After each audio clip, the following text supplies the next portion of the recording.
अपना काम स्वयं करो। दादी माँ की कहानियाँ।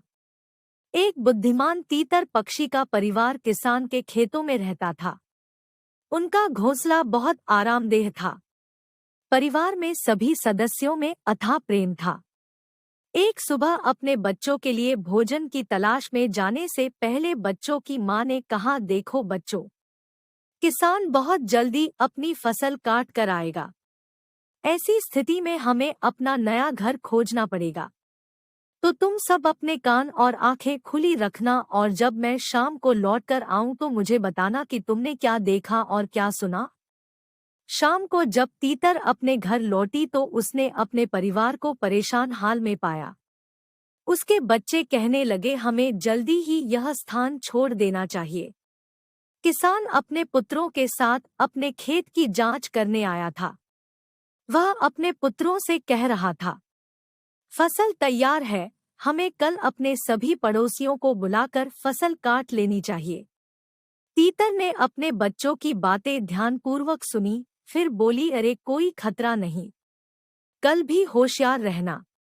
किसान जो कुछ करे या कहे वह मुझे शाम को बताना। दूसरे दिन शाम को जब तीतर वापस लौटी तो उसने अपने बच्चों को बहुत भयभीत पाया। माँ को देखते ही वे चिल्लाए, किसान दोबारा यहाँ आया था।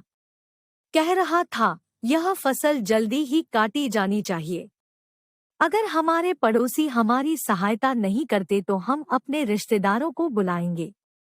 जाओ, अपने चाचा और चचेरे भाइयों आदि से कहो कि कल आकर फसल काटने में हमारी सहायता करें। तीतर मुस्कराई बोली, प्यारे बच्चों, चिंता मत करो। किसान के रिश्तेदारों के पास तो उनकी अपनी ही फसल काटने के लिए पड़ी है। वे भला यहाँ फसल काटने क्यों आएंगे। अगले दिन तीतर फिर बाहर चली गई। जब वह शाम को लौटी तो बच्चे उसे देखते ही चिल्लाए, ओ माँ, यह किसान आज कह रहा था कि यदि उसके रिश्तेदार और पड़ोसी फसल काटने नहीं आते तो वह खुद अपनी फसल काटेगा। तो अब तो यहाँ रहने का कोई लाभ नहीं है। तब तो हमें शीघ्र ही यहाँ से चलना चाहिए।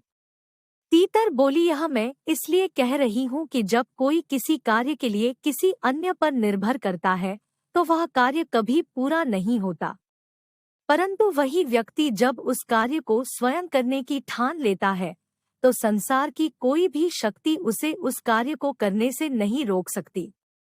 तो यही वह समय है जब हमें अपना घर बदल लेना चाहिए। शिक्षा आत्मनिर्भरता श्रेष्ठ गुण है। अपना काम स्वयं करो।